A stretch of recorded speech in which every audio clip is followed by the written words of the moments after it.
My name is Michael Lees, and my student number is 13256. You don't look too sure about that. It's I fine. thought it was 6 numbers. Oh, we know who you are. Some of them are a bit short.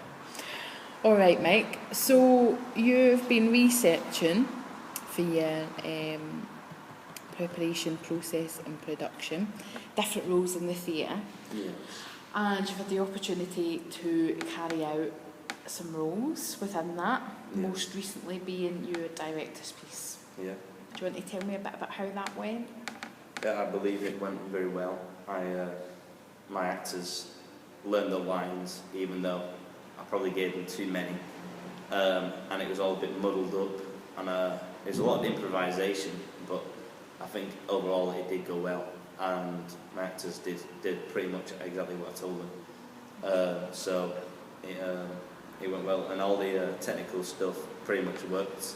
I did all the technical stuff myself. I just thought I want to try it. Like, I want to see if I can do this on my own without any help. And it was tough, but so basically I've arranged everything, organised it all, and planned it all myself basically. So you've been arranged rehearsals, etc. Yeah. Which was tough because couldn't get everyone together like on certain days. So. But I think it went well. Okay. When you say that there was a lot of improvisation, is that intentional or? Yeah, I said to them, like, I said, imagine you're in like a box. So the cube on the stage is a box, and I said to them, you're not allowed out of this box. Like, your characters are like trapped in this never-ending world, which just over and over again. So that was my preparation, like in terms of getting them to do it. And then I said, from there, I said like a lot of the lines aren't that important. They're all like monotonous, just basic one-liners. So I said like if you forget one, just improvise, just anything you want, just throw it in. And then like because there's a lot of pauses in it anyway. Like the actual player's got loads of pauses. So if they pause and they've forgotten a line, then they can still pause, and people won't realise because there's lots of pauses anyway, like awkward pauses or dramatic pauses. So that's why I thought improvisation would be easy to do. Okay, all right. When you spoke about the exercise that you did about imagining the space as a box, that's quite important and very relevant to the piece that you did, which was. Wait, have we got up? Yeah, absolutely. Because it's that idea about being sort of trapped and just waiting for. Life's an endless cycle of just work, home, or school, home, bed, get up again, do the same things, go on the same sort of holidays every year, go to the same places like the pub or going out, dinner. Routine, that ideally routine. So, in your experience as being a director, so you spoke about having to arrange everything. Yeah. So you did the lights and you arranged the props and the costume and everything else. Yeah. What would you do differently next time, if anything? Or what have you learnt about yourself? So I think, like if let's say I was on a film set or something, I'd have more people to help me out. Yeah. Or to give me advice and say, you think you missed this out. So it's like when you do it on your own, you're like, yeah, I can do this. I've got this sorted. So and you've got it all planned out. You write down all your notes on your script. Yeah, but eventually you sort of realise that you may need more help. So next time, say, I'd probably like ask more people for advice and also test things out a bit. So I was planning to stick the fairy lights on the curtains at the back, but I didn't really think about how it would be difficult to plug it in and stuff. And then eventually I came to the conclusion that it would be better on the bench. And so there you go. It works. So if you just try things out, it's easier to tell. That's what I did differently. Absolutely. Did you enjoy the process of directing? Yeah, I did actually, yeah. Is it something that you might do again? Yeah, I'd like to do it again. I'd like to direct my own theatre stuff maybe, or my film and stuff, anything really. Yeah. I'd be happy to do that. So, in the lead up to doing the practical element, the director's piece. Yeah. Were you influenced by any directors, practitioners along the way? I was influenced by many. Many. I took Okay. loads of little bits of different people really. I took a bit of Stanislavski, a bit of method acting, only a little bit. I just said to them, like, make sure you differentiate your characters, and when you come out of character to mimic someone else or whatever, make sure you make it bigger or make it smaller. Just to make sure that they're different than themselves, basically. And then I'd breaked, because I had I didn't have a tree. Supposed to have a tree and like rocks and stuff, and I just put a piece of paper at the back saying tree, just a symbolisation really. And not like Rept, I actually didn't have any like lights. I just did plain, like whatever the lights were in the room, just from above, and then I turned off the lights. That was it. I also I felt like I was influenced by McBurney, Simon McBurney, because he likes to modernise, different things. He likes to add, bits and bobs to it that are different, and he likes to start the process with just like random things, and that's sort of what I was doing. I just sort of thought, what am I going to do? What am I going to pick? I don't want to make something up, but I'd like to take something and make it into my own thing. So I thought, I'll pick Wait for Godot. It's got TV. It's quite, well, it's at 5, but there's two main characters. So I used that, and I thought I'll modernise it. They can allow them to use the phones, so I'll take the phones into the piece. They can change the language, so it's like, instead of like old foods, or it was now Mars bar, chocolate bars or what have you. It was I changed it from the Eiffel Tower to Blackpool Tower, so it was more northern. Just changed all the context really.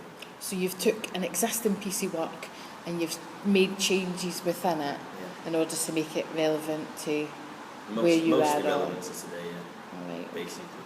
All right. Okay. Do you think you've developed your own style as a director, would you say? I think I'm still working on it, but I think I do have a slightly different style. I like to just combine loads of random things and see what happens really. And then if it doesn't work, and you take bits out and then you mould it together. So you could go from, you could take Matthew Bourne and use like how he switches gender roles, and he does a lot about homosexual stuff, and just puts it into his work. So you could use Matthew Bourne, and you could combine that with Grotowski for some reason. There's no particular reason why. Just let's see if these two work. Yeah. And then you could go from Stanislavski to Booster Group. Yeah. That's it really. That's good. Absolutely. Experiment, use different things, try different things out. Which leads me on to the next piece that you did, which was your Timeless Witch piece, which was your contemporary piece. In terms of roles then, because we know how the piece went, you had 2 opportunities to perform and everything like that. In terms of roles within the group, getting back to this Unit 51 and the idea about taking on different roles. Yeah. Directors, you were very much a one-man sort of operation in terms of what you had to do in preparation for performance. So when we look at your collaboration with other members of the group, how did you decide who would carry out which roles, other than performing, of course? We sort of all did a bit of our own directing, and we all did our own research and put our own ideas into it. So we'd try and write some stuff down. So Claire wrote her own monologue, and then we all devised our own little thing. So we're all sort of writers and all directors. I wouldn't say anyone was really a producer, but I mean we all combined together to be one producer. And then I think I did a bit of set design really. I was building the set, so we had pieces of paper at the back with pictures of witches and etc. And I was helping build that really. And like, I was also trying to like build it in my mind as well, so like where we would put stuff.